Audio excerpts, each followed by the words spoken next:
At a fundraising event in California on 21st June, President Biden dropped a bomb, claiming that Xi Jinping's leadership was a dictatorship cloaked in secrecy. But is Xi truly a dictator? Hello everyone and welcome back to Mirror Media. Today we're diving into the true nature of governance in China, investigating whether or not Joe Biden's accusation holds true, and examining the implications of Biden's statement on US-China relations.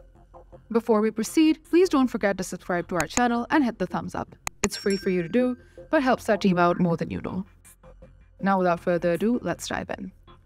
In February this year, an extraordinary incident unfolded when a suspected Chinese spy balloon entered US airspace, triggering significant diplomatic commotion.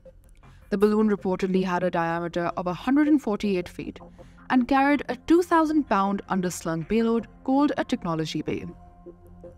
It also utilized modern super-pressure design, allowing for better altitude control and endurance, and a photograph from the US Department of Defense, captured using a U-2 spy plane, revealed the presence of large, strategically positioned panels beneath the balloon's inflatable bulb that added a new layer of intrigue, intensifying the controversy surrounding the incident.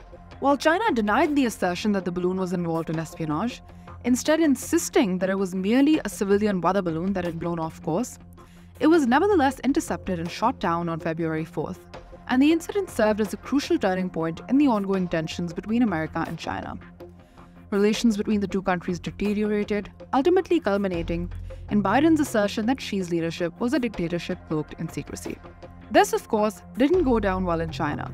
According to the Financial Times, Beijing responded with outrage, calling Biden's remarks open political provocations and extremely absurd and irresponsible, adding that they seriously violate basic facts, diplomatic protocols, and China's political dignity. But let's take a step back. Was Biden right? Is Xi really running a dictatorship? To understand this, let's take a quick step back to look at North Korea, the quintessential example of one. North Korea is led by Kim Jong-un, who emerged onto the world stage in 2011 after he inherited a regime built up by his father and grandfather. Kim has since maintained control over the country through a cult of personality, strict censorship, and pervasive surveillance. Last year in December, under a law he passed, 2 teenagers were reportedly executed for watching and distributing South Korean and American movies. According to a report, the boys aged 16 and 17 were shot by a firing squad in front of the public on an airfield in Hyesan because their crime was supposedly evil. The killing reportedly took place in October, but the report of the execution got around much later. Locals said they were told that those who watch or distribute South Korean movies and dramas, and those who disrupt social order by murdering other people, will not be forgiven and will be sentenced to the maximum penalty, death. North Korea meets all the criteria for a dictatorship. It has a single ruler with absolute power. There is no freedom of speech or assembly. It also has a secret police force that suppresses dissent. A cult of personality exists around the leader, and the country has a terrible human rights record. Dictatorships have unique political landscapes. They are wrapped in secrecy, fortified by a consolidated power, and cast a dark veil over freedom of speech, press, and assembly, silencing dissenting voices that dare to challenge authority.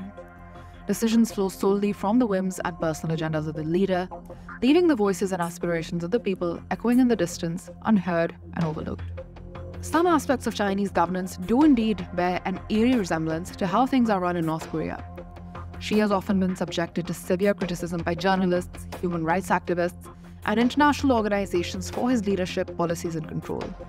Critics have called him a micromanager at best and a dictator at worst, and likened him to China's former egocentric leader Mao Zedong, accusing him of trying to stay in power indefinitely. And there is some truth to these accusations. The Cyberspace Administration of China, for instance, has declared its intention to clamp down on videos and posts that deliberately evoke sadness, incite division, or cast a negative light on the party or government, and this crackdown explicitly targets videos portraying the struggles of the elderly, young, and disabled, effectively silencing stories that evoke empathy and shed light on societal challenges.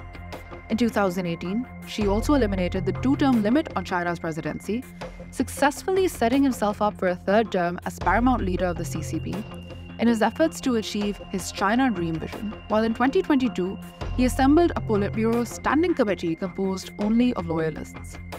This news was met with extreme backlash as critics reflected on Xi's establishment of re-education camps, used as a guise to abuse Uyghurs and other ethnic minorities, alongside China's tightening grip on Hong Kong and Xi's willingness to use force. According to Hannah Young, Amnesty International's Deputy Regional Director, the government's policies and practices under Xi's leadership pose a threat to rights not just at home, but globally. From the government's campaign to silence and forcibly repatriate Uyghurs overseas, to its attempts to redefine the very meaning of human rights at the United Nations, the arm of Chinese state repression increasingly extends beyond China's borders. All of this apprehension, however, was conspicuously absent on China's heavily regulated internet. According to Reuters, users of WeChat and Weibo were barred from commenting on many of the proceedings and only allowed to see selective comments, invariably in praise of the party. Some social media users voiced criticism in opaquely written posts, but such posts were deleted within minutes. Xi, however, has also demonstrated a departure from dictatorial practices in his efforts to combat corruption within the CCP. According to a report, Sun Lijun, China's former deputy security minister, was expelled from the CCP in 2021 for quote-unquote grave violations of party discipline. He had received 646 million yuan or $91 million in bribes between 2001 and 2020 and had manipulated people in 2018 to rig stock market deals, which had saved losses of more than 145 million yuan or $20 million for certain individuals. And he also had 2 illegal firearms. Sun wasn't just expelled from the CCP. All of his property was also confiscated, and he was handed out a death sentence with a 2-year reprieve period, after which he will face life imprisonment without the possibility of parole.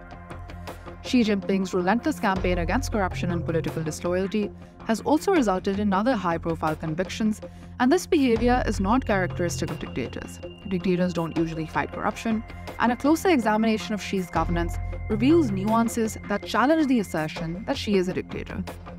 While a lot of his policies suggest rigidity, Xi also has demonstrated flexibility and compromise. He's implemented measures to promote the growth of the private sector, opened up the business environment for foreign companies, and made compromises in trade relations with America. He's also distanced himself from veteran communist families, instead presenting himself as a leader of the people. But whether or not you think Xi is a dictator, the relationship between China and the US has been continuing to sour, so much so that many experts agree that we're now in the middle of a new Cold War. Chinese officials recently called for the lifting of sanctions in exchange for open communication with the US, but these calls were met with a firm rejection. According to the Pentagon, no valid reasons exist for Chinese military officials to avoid engaging in conversation with their American counterparts to begin with. Given all this, it's quite clear that in the 5 months since the Chinese balloon incident, the America-China relationship hasn't improved and doesn't really seem like it's going to in the foreseeable future. If you'd like to learn more about US-China relations, I'd highly recommend that you watch this video on Chinese theft of American IP next. And I'll see you again in the next video.